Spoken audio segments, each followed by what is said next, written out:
gloria. Amén, hermanos. Cerremos nuestros ojos entonces. ¿Cómo he de expresar lo que ha hecho Dios por mí? Que sin merecer, dígaselo, dio su sangre carmesí. Ni las voces de 1,000,000 de ángeles no expresarán mi gratitud. Todo lo que soy y lo que espero ser, lo debo todo a Él. Y la iglesia declara: a Dios sea la gloria, a Dios sea la gloria, a Dios sea la gloria por lo que hace por mí. Quiero vivir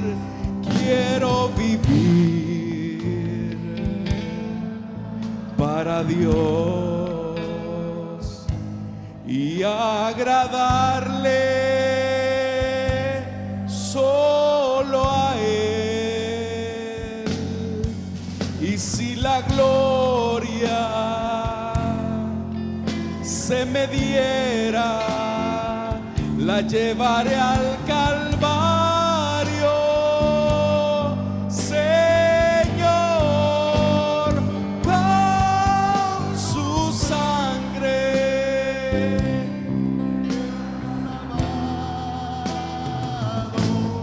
con su poder.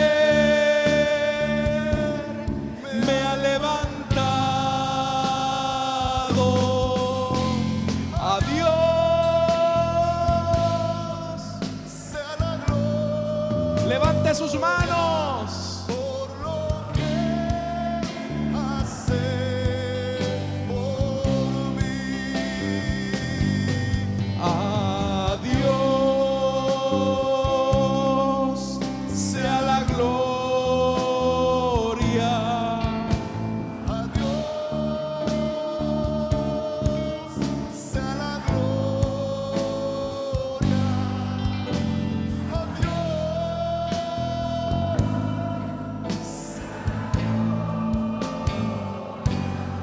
Por lo que Hace por mí.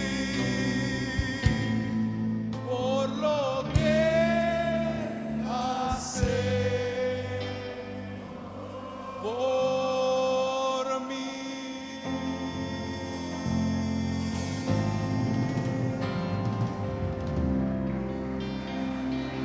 Dáselas fuerte.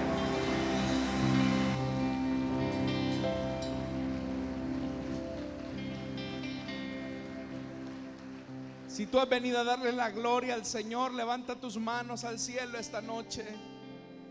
Padre que estás en los cielos, aquí está tu pueblo reunido para darte la gloria. Te damos la gloria, te damos la alabanza, te damos a ti el poder, Señor, la majestad, el señorío. Gracias, gracias, Señor, porque tú cuidas de nosotros. A ti sea la gloria, la majestad. Gracias, Señor, por lo bueno, por lo malo. por la salud. Gracias porque en nuestra enfermedad te vemos, en nuestra escasez te vemos, en nuestra debilidad nos sostienes. Te damos las gracias.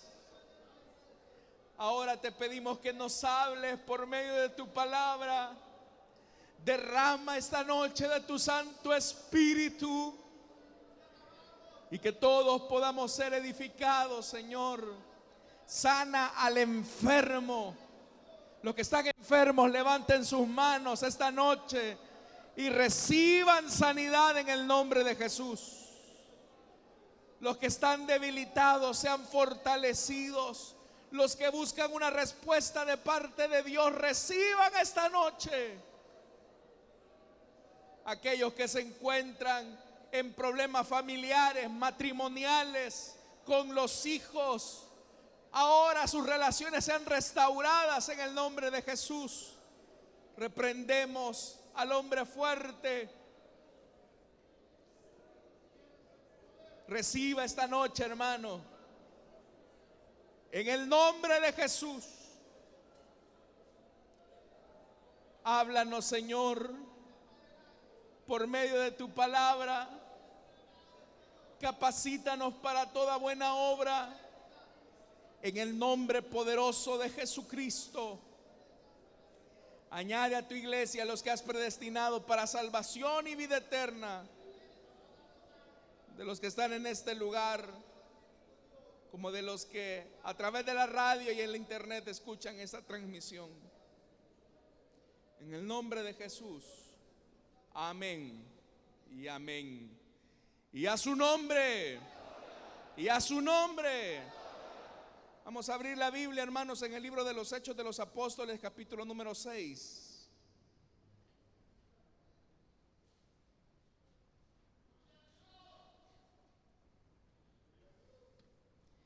Hechos de los Apóstoles, capítulo número 6. Y vamos a leer a partir del versículo número 1 en adelante. Si lo tienen, dicen amén.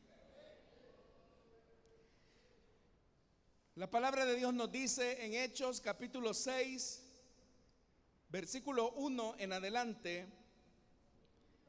en aquellos días, al aumentar el número de los discípulos, se quejaron los judíos de habla griega contra los de habla aramea, de que sus viudas eran desatendidas en la distribución diaria de los alimentos.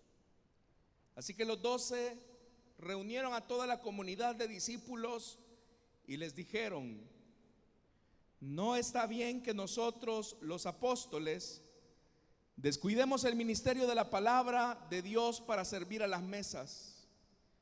Hermanos, escojan de entre ustedes a 7 hombres de buena reputación, llenos del Espíritu y de sabiduría, para encargarles esta responsabilidad. Así nosotros nos dedicaremos de lleno a la oración y al ministerio de la palabra. Esta propuesta agradó a toda la asamblea. Escogieron a Esteban, hombre lleno de fe y del Espíritu Santo, y a Felipe, a Prócoro, a Nicanor, a Timón, a Parmenas y a Nicolás, un prosélito de Antioquía. Los presentaron a los apóstoles, quienes oraron y les impusieron las manos, y la palabra de Dios se difundía. El número de los discípulos aumentaba considerablemente en Jerusalén, e incluso muchos de los sacerdotes obedecían a la fe.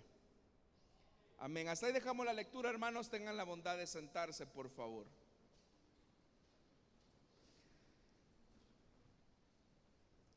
Hermanos, en la última oportunidad que estuvimos estudiando la doctrina básica, estuvimos mencionando acerca de las características y las responsabilidades que tienen los ancianos, ya sea los que administran la dirección de una iglesia, como también los que administran o ministran, dicho de otra forma, la palabra de Dios.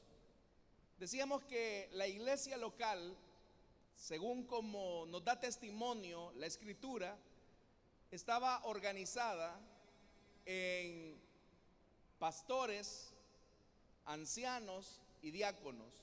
Todas las iglesias locales que encontramos en el Nuevo Testamento estaban organizadas de esa manera, con un pastor, a quien también se le podía dar el nombre de presbítero u obispo, los ancianos, propiamente dicho, y los diáconos.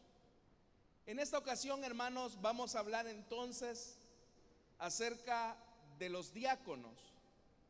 Es verdad que en este pasaje no se nos menciona oficialmente el título de diácono, pero sí se nos muestra en esencia cuál es la característica y el ADN de aquellos que ejercitan el diaconado al interior de una iglesia.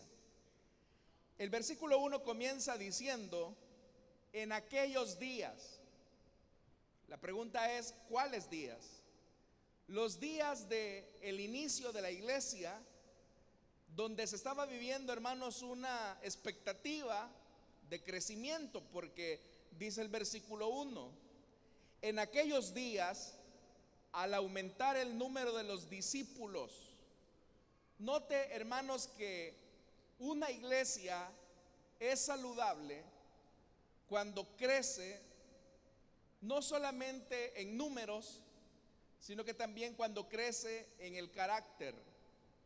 Acá, hermanos, lo que estamos viendo es que la iglesia estaba creciendo en número, porque claramente dice el versículo 1 que en aquellos días donde la iglesia estaba experimentando un mover sobrenatural de parte de Dios, el número de los discípulos comenzó también a aumentar. El crecimiento, hermanos y hermanas, es un resultado de la visitación de Dios.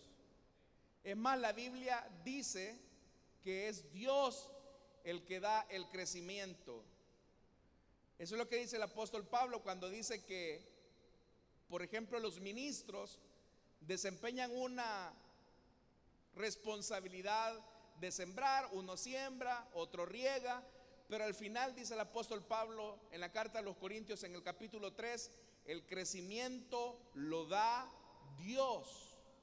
Es decir, Dios lo que va a bendecir en una iglesia es la diligencia que cada uno de los miembros empeñe en hacer la tarea que Dios ha delegado.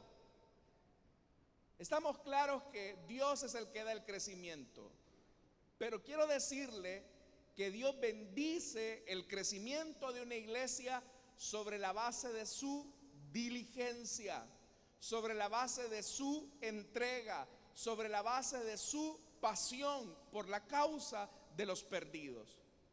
¿Cuántos queremos que esta iglesia crezca, hermanos? Sí, yo quiero que esta iglesia crezca, yo quiero que sus células crezcan, quiero que sus sectores se multipliquen, porque esa es la misión a la que Dios nos ha llamado. Pero para que Dios nos bendiga con crecimiento, es importante que todos pongamos diligencia en lo que estamos haciendo, que todos le pongamos empeño, que todos le pongamos fuerza, que todos le pongamos energía, que todos le pongamos pasión. Cuando hay una persona que se dedica a la obra de Dios con esa energía, el Señor honra el esfuerzo de cada uno. Por eso es que alguien puede decir: mira, hermano, ¿y qué será que a mí la célula no me crece? ¿Qué será que el sector no me avanza? Habría que preguntarnos cuál es el nivel de diligencia, de motivación, de pasión que le estamos imprimiendo al trabajo. Los apóstoles estaban, hermanos y hermanas, ejerciendo su ministerio de manera apasionada. Pero aunque parezca extraño, el crecimiento también tiene otras responsabilidades. Es decir, Dios quiere bendecirnos con crecimiento, pero el crecimiento coloca frente a los liderazgos la responsabilidad de un cuidado permanente de aquello que Dios desea entregar.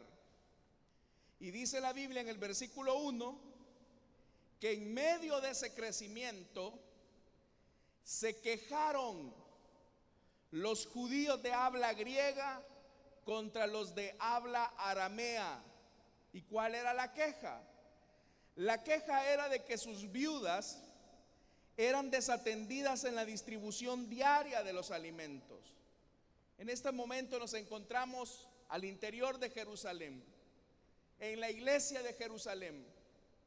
Y en la iglesia de Jerusalén hay dos tipos de miembros: los judíos de habla griega, probablemente judíos que habían venido de la diáspora, es decir, judíos que habían tenido un crecimiento fuera de Israel, pero que por alguna circunstancia estaban en Jerusalén. Y la otra contraparte eran los judíos de habla aramea, es decir, la gente que había nacido, que había crecido al interior de la tierra de Israel. Entonces, aunque son connacionales, ambos tienen, hermanos y hermanas, concepciones culturales totalmente distintas. Eso está, hermanos, como que si en nuestra iglesia tuviéramos compatriotas, una buena cantidad de compatriotas que han regresado de la diáspora de Estados Unidos y ahora se congreguen con nosotros. Ellos son tan salvadoreños como nosotros, pero el contexto cultural en el que ellos han crecido, se han desarrollado, es muy diferente, es muy distinto al nuestro, que hemos sido locales en nuestro país desde nuestro nacimiento. Eso de alguna manera podría generar cierta fricción. Eso era precisamente lo que estaba pasando acá en el versículo 1. Pero la queja era que las viudas de los judíos de habla griega no estaban siendo atendidas de manera correcta, o al menos eso era la percepción que ellos tenían. Quiero decirle algo. Uno de los problemas que se enfrenta una iglesia grande, una iglesia en crecimiento, es que las personas comienzan a tener la percepción que sus necesidades no están siendo bien atendidas. Es decir, entre más grande es una iglesia, entre más grande se va desarrollando la obra de Dios, la gente comienza a tener una percepción, pero repito, eso es simplemente una percepción, que por ejemplo los líderes no les están atendiendo de manera adecuada.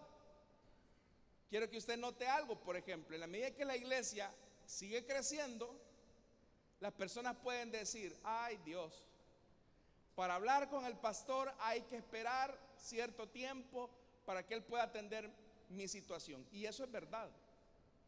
Ay Dios, para que el hermano se dé cuenta de la situación que yo estoy viviendo, tiene que pasar algún tiempo. Y eso es verdad. Significa que, por ejemplo, un líder, un ministro del evangelio que tiene una iglesia pequeña, le resultará más fácil poder atender medianamente a los miembros de su congregación.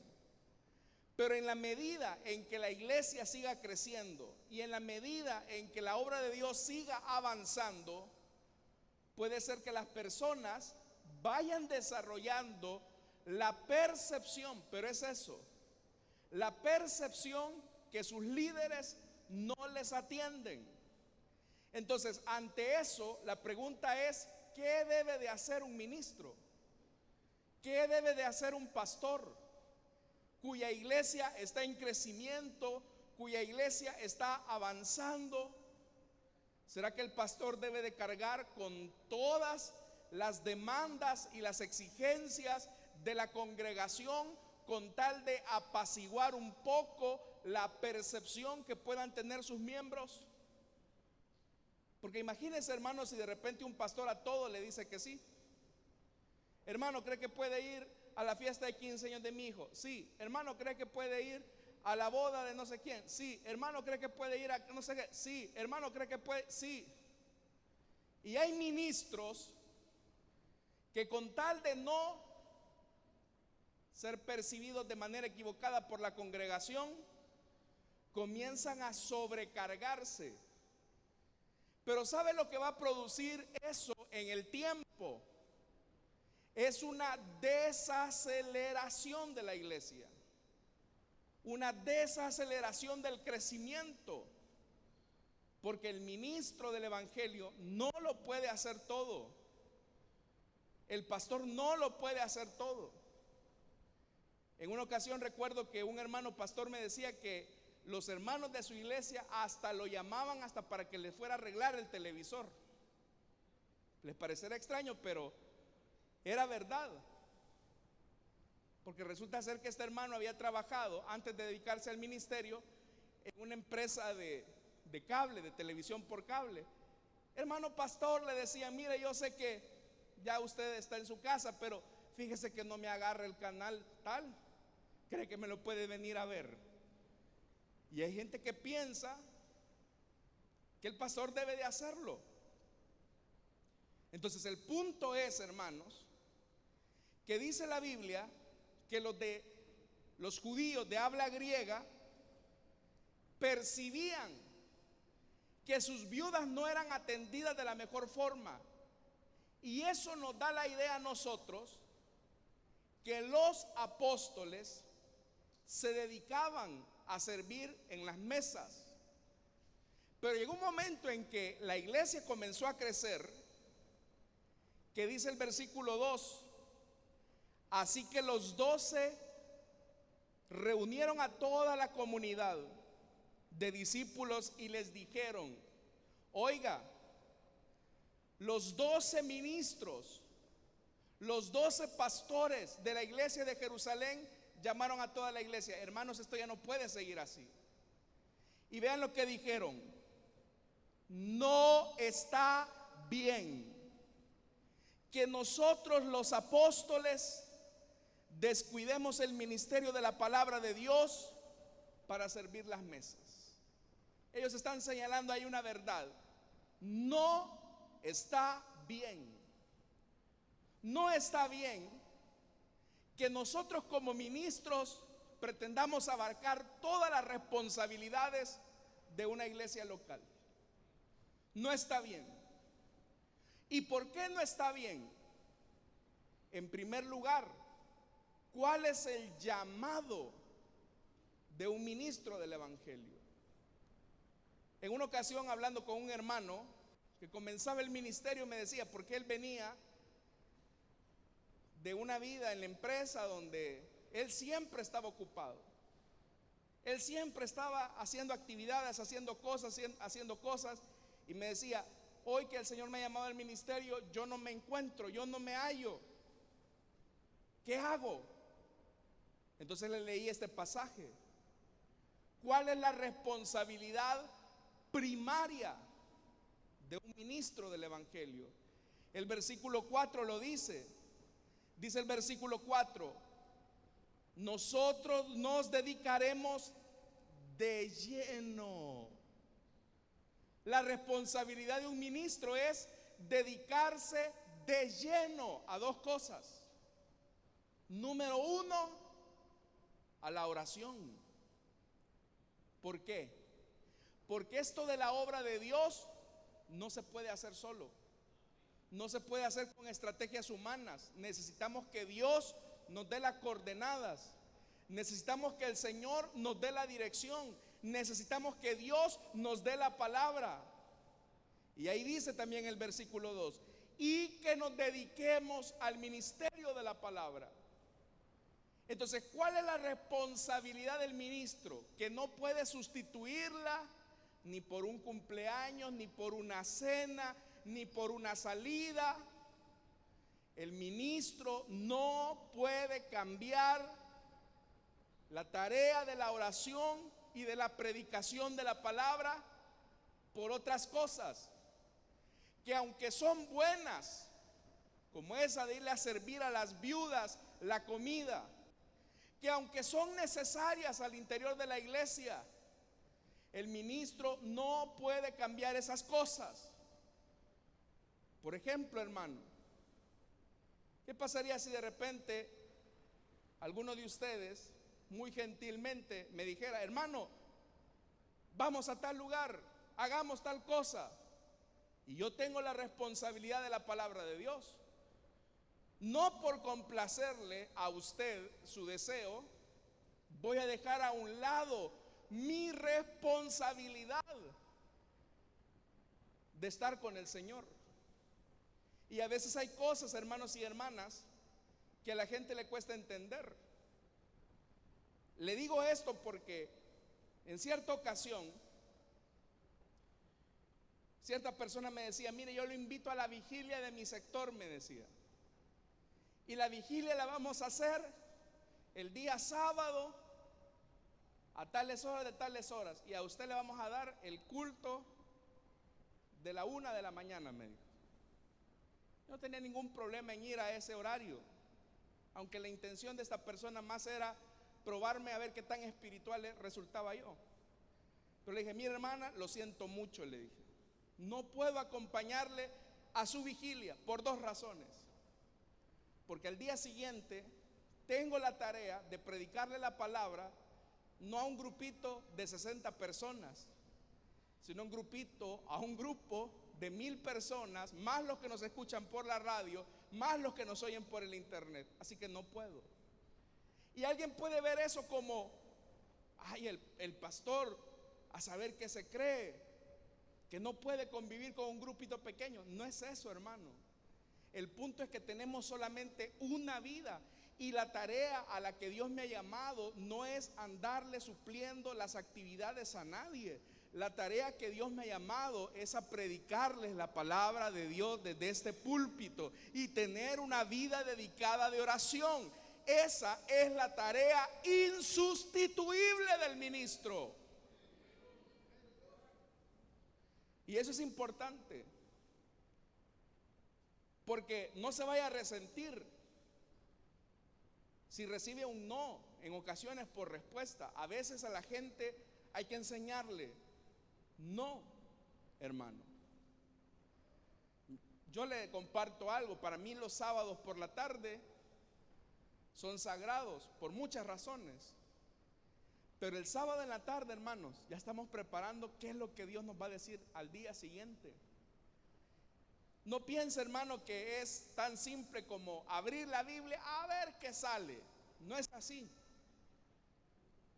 Hay ministros irresponsables que seguramente quizás eso hacen. Yo no lo hago. Entonces, la percepción, que era lo que yo le decía, de los judíos de habla griega era que los apóstoles, la iglesia, no estaba atendiendo de mejor forma a la gente. Entonces proponen lo siguiente: no está bien, primero ellos dicen, no está bien que nosotros sustituyamos algo bueno por algo que la gente cree que es buena. Y dice: no está bien que nosotros los apóstoles descuidemos el ministerio de la palabra de Dios para servir las mesas. Hermanos, escojan de entre ustedes a 7 hombres. Oiga, vea las características. Número 1, de buena reputación. Número 2, llenos del Espíritu Santo y de sabiduría, para encargarles esta responsabilidad. Está bien, hermano Pedro. Tu tarea como ministro, como pastor de esta iglesia, es que te dediques a la vida de oración, a la vida del ministerio de la palabra. Pero esta tarea, ¿a quién se la vas a delegar? Y acá, hermanos y hermanas, es donde el crecimiento también supone que la iglesia crezca junto con el ministro. ¿Qué significa esto? Que si bien el pastor no va a cargar con todas las responsabilidades, él tiene que enseñarle a su congregación a convertirse en una comunidad de siervos y siervas de Jesucristo. Todos los que estamos acá somos discípulos de Jesús. Unos cuantos. Todos los que estamos acá somos discípulos del Señor. Dicen amén. Pero en esa misma condición somos llamados a servirnos los unos a los otros. De tal manera que es responsabilidad del ministro, por medio de la palabra de Dios, que cada uno de ustedes aprenda a ejercer su servicio dentro de la obra de Dios. Y es acá entonces donde se vuelve necesario que el ministro sepa identificar aquellos perfiles que le han de apoyar a él en aquellas tareas que son necesarias. Porque Pedro pudo haberle dicho: miren, hermanos, mi llamado es dedicarme a la oración y a la lectura de la palabra, así que yo no me meto en eso. No, tampoco. Está bien, Pedro, tú no lo vas a hacer, pero con la sabiduría que Dios te ha dado, ¿cuál es el siguiente paso? Y la propuesta de Pedro es: escojan, identifiquen dentro de la iglesia aquellas personas idóneas que tengan las cualidades para ejercer la tarea de servicio. Y es acá donde primeramente, hermanos y hermanas, se menciona lo que tradicionalmente se identifica como la elección de los diáconos, y son 7. Pero veamos cuáles son los requisitos para que alguien pueda ejercer el diaconado dentro de una iglesia. Porque pensemos en algo. ¿Qué se necesita para servirle la comida a una viuda? Si uno lo piensa así fríamente, uno diría: bueno, que sepa llevarle la comida, quizás a ellos les tocaba servirla literalmente, que sepa saber las porciones, las cantidades que le va a poner a cada plato. Pero eso no lleva mayor ciencia. Y uno podría seleccionar a estas personas sobre la base de esas cualidades administrativas, vamos a decirlo así. Pero usted puede notar que los requisitos que se colocan no son requisitos sobre la base de las capacidades naturales o las capacidades humanas, sino que son requisitos espirituales. Aunque la función que van a desempeñar son naturales, como esa de ponerle un plato sobre la mesa a una viuda. Pero vea cuáles son los requisitos. El primer requisito dice: escojan a 7 hombres, número 1, de buena reputación. La Reina Valera dice: de buen testimonio. ¿Qué se necesita en primer lugar de un servidor de Dios? Que tenga buen testimonio, comenzando por el testimonio que da nuestra propia familia. Fíjese esto, hermanos y hermanas. ¿Por qué se vuelve importante el poseer un buen testimonio para ejercer el diaconado? Porque el diácono, la diaconisa, es la carta de presentación de una iglesia local. El diácono o la diaconisa es la carta de presentación de una iglesia local. Yo no sé si usted se ha fijado, pero si usted ve a un diácono de nuestra iglesia, una diaconisa de nuestra iglesia en cualquier lugar de la ciudad, usted rápido identifica: es de Elim. Pero ¿qué pasaría si ese diácono, si esa diaconisa tiene un mal testimonio? Es una persona iracunda, es una persona engreída, es una persona codiciosa, es una persona de doble moral, le debe a medio mundo, deja en mala posición no solo a la iglesia local a la que dice servir, sino que deja en mala posición al evangelio y a la causa del Señor. Cuando una persona en una iglesia recibe un privilegio, es verdad que está representando a esa iglesia local en esa ciudad, pero por sobre todo está representando a su Señor, quien fue quien lo llamó. Entonces, ¿qué significa tener buen testimonio? No que sea una persona perfecta. Buen testimonio lo que significa es que yo vivo lo que predico, que yo tengo coherencia entre lo que digo y lo que hago. Por eso es que el buen testimonio era fundamental. Se imagina que a estos 7 que se escojan, hermanos y hermanas, ellos sabían que no había que robar y se robaban la comida. Y a lo mejor tenían preferencias o favoritismos con un grupo. No salíamos de nada. Entonces lo primero que se necesita para ejercer el diaconado es buen testimonio. Segundo, los diáconos y las diaconisas necesitan estar llenos ¿de qué? Del Espíritu Santo. ¿Por qué razón? Porque es a los diáconos y a las diaconisas las que les toca la responsabilidad de ministrar al pueblo de Dios, de discernir el ambiente espiritual que se tiene en una congregación local. ¿Cuánta necesidad no hay?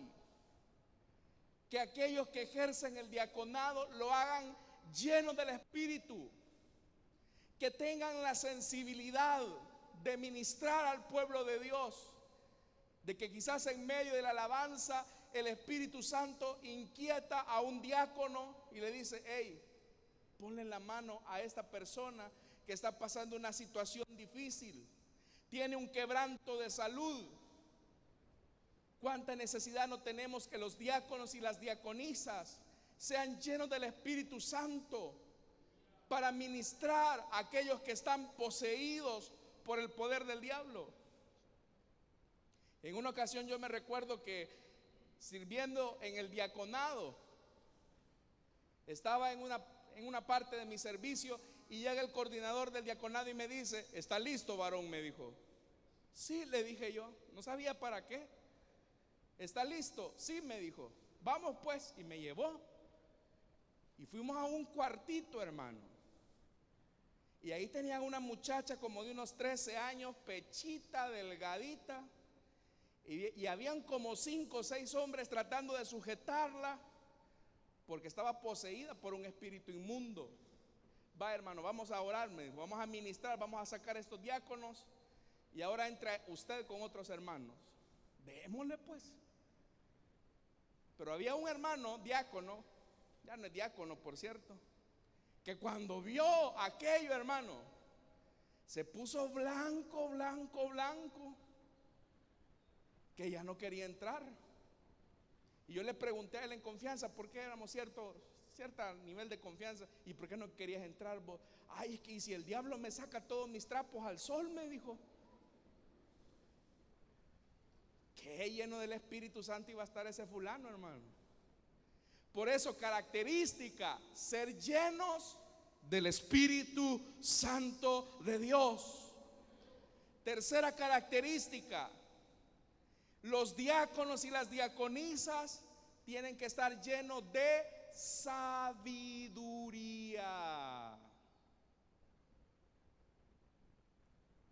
Aquí a la iglesia viene de todo, y uno tiene que ser sabio en la forma en cómo trata al pueblo de Dios.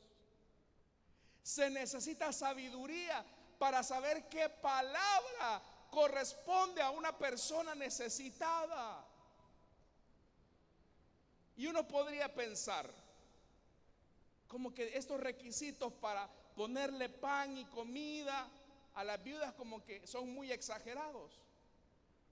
Usted se ha fijado que acá tenemos hermanos diáconos, hermanas diaconisas, y la función de ellos a veces están en las puertas dando la bienvenida, acomodando, recogen las ofrendas.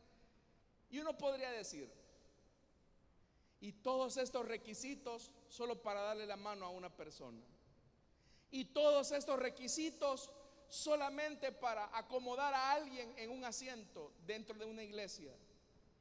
Es que si lo ve superficialmente, alguien podría tener razón, pero el llamado a servir dentro del diaconado es que los diáconos y las diaconisas en el ejercicio de su función son como una extensión del pastor, del ministro, a la hora de que el culto se está realizando.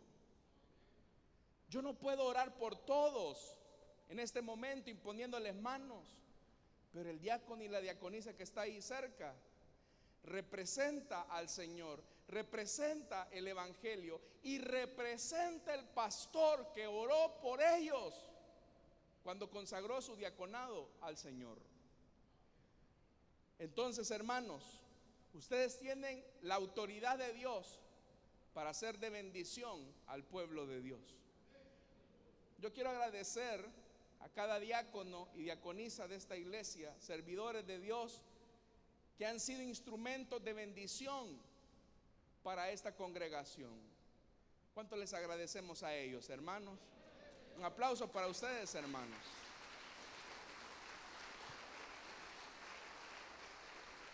Y como alguien me dijo en una ocasión, el que es diácono nunca deja de ser diácono. El que es diácono nunca deja de ser diácono. La que es diaconisa nunca deja de ser diaconisa. Sirve con el uniforme o sin el uniforme. Entonces vea, verso 5. Esta propuesta agradó a toda la asamblea. Los que estaban criticando escogieron a Esteban. Oigan los nombres, todos estos son nombres griegos. Esteban, hombre lleno de fe y del Espíritu Santo, y a Felipe, a Prócoro, a Nicanor, a Timón, a Parmenas y a Nicolás, un prosélito de Antioquía. Este Nicolás era un pagano que se convirtió al judaísmo, pero del judaísmo se convirtió al cristianismo. Pero dice que estos 7 eran hombres de buen testimonio, llenos del Espíritu Santo y de sabiduría. Versículo 6. Los presentaron a los apóstoles.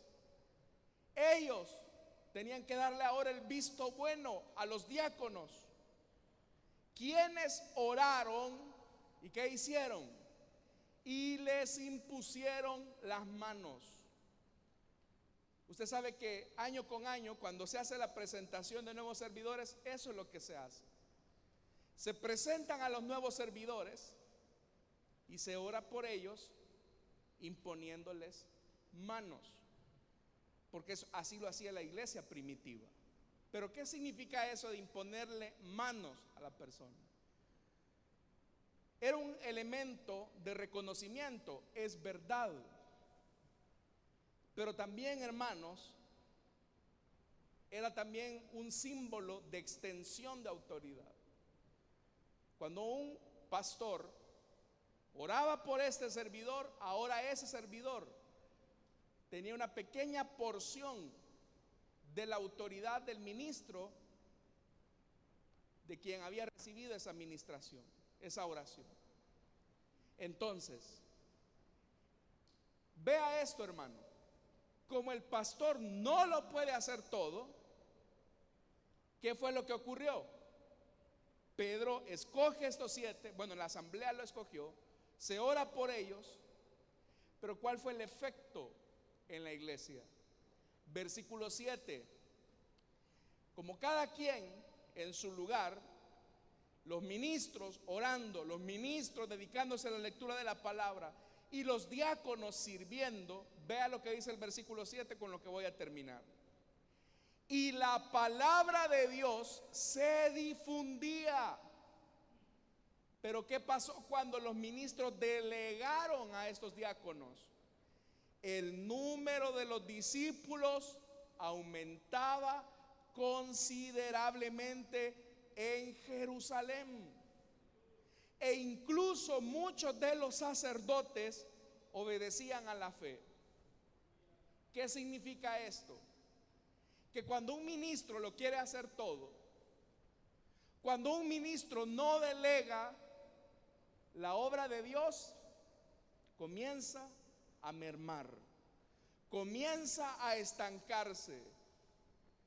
Pero ¿qué ocurre si el ministro del evangelio comienza a delegar de su autoridad a personas idóneas que le sumen al ministerio? La iglesia comienza a crecer, pero comienzan a crecer porque comienzan también a ejercitar la autoridad recibida. Entonces, hermanos y hermanas, aquí nosotros encontramos un principio fundamental para aquellos que son líderes, supervisores, incluso nosotros los pastores. Entre usted más delegue la autoridad que Dios le ha dado y capacite a las personas para la labor ministerial, la obra de Dios va a ir creciendo, va a ir avanzando. Pero ¿qué sucede en aquellos casos donde, por ejemplo, el líder canta, el líder ora, el líder da la enseñanza, el líder da los anuncios y la oración final, el líder reparte el refrigerio, el líder recoge la ofrenda y no le da participación a los demás? Esa célula no va a crecer.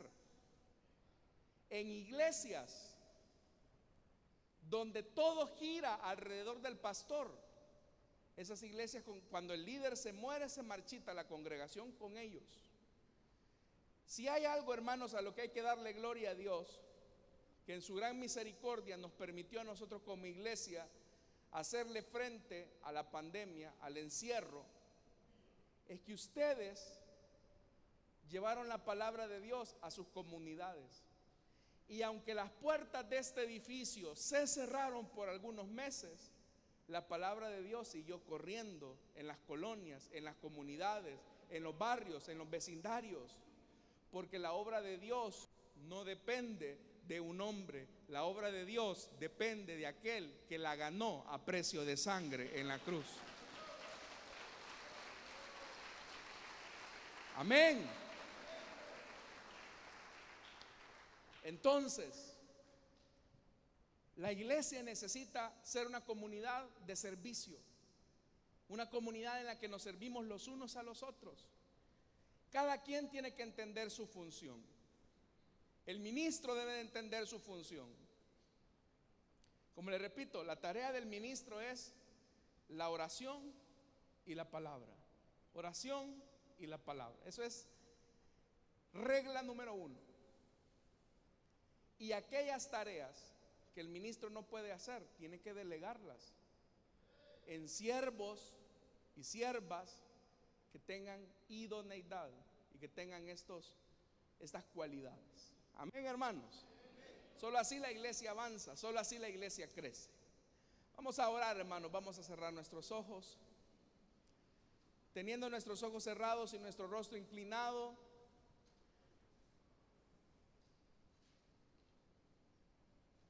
esta noche deseo hacer una invitación para aquellas personas que desean entregarle su vida a Cristo o que quieran reconciliarse. Yo sé que la enseñanza de este día ha sido más para la iglesia, de cuáles son los requisitos de aquellos que ejercen el diaconado, aquellos que sirven a los santos, a la congregación, a la comunidad de fe.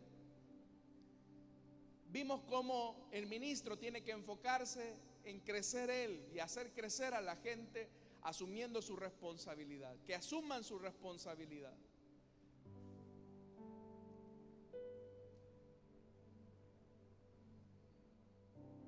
Esta noche, ¿habrá alguien que quiera entregarle su vida a Cristo o que desea reconciliarse? Yo sé que el tema ha sido muy para la iglesia, pero la Biblia dice que su palabra no vuelve vacía. Así que si hay alguien esta noche que desea entregarle su vida a Cristo o desea reconciliarse, póngase en pie, vamos a orar por usted. ¿Hay alguien?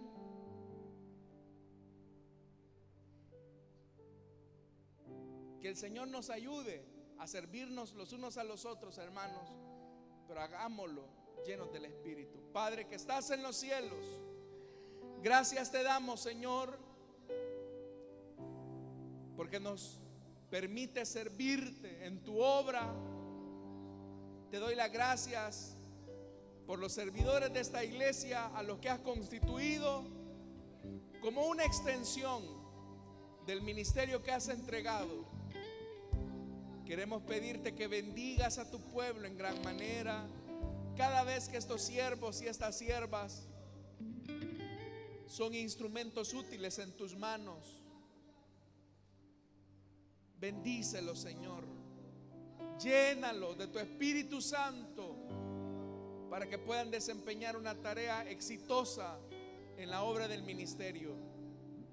Señor, yo te pido por favor que también los ministros nos enfoquemos en aquellas cosas que son prioridad, como lo es la vida de oración y la lectura de tu palabra, la predicación de tu palabra, la consejería, que son elementos indispensables para la vida de la iglesia.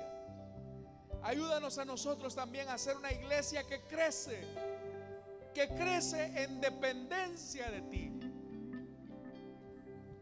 que crece, Señor, modelados por tu palabra. Oramos, Señor, para que bendigas a tu pueblo ahora que también se dispone a ofrendar y a diezmar. No te dan de lo que les sobra, sino de lo mucho que tú les das. Bendice a tu pueblo, Señor, y bendícelo en gran manera. Multiplica sus ofrendas, sus diezmos, y que aún en medio de la escasez ellos puedan ver tu provisión. En Cristo Jesús, amén y amén. Pasa nuestro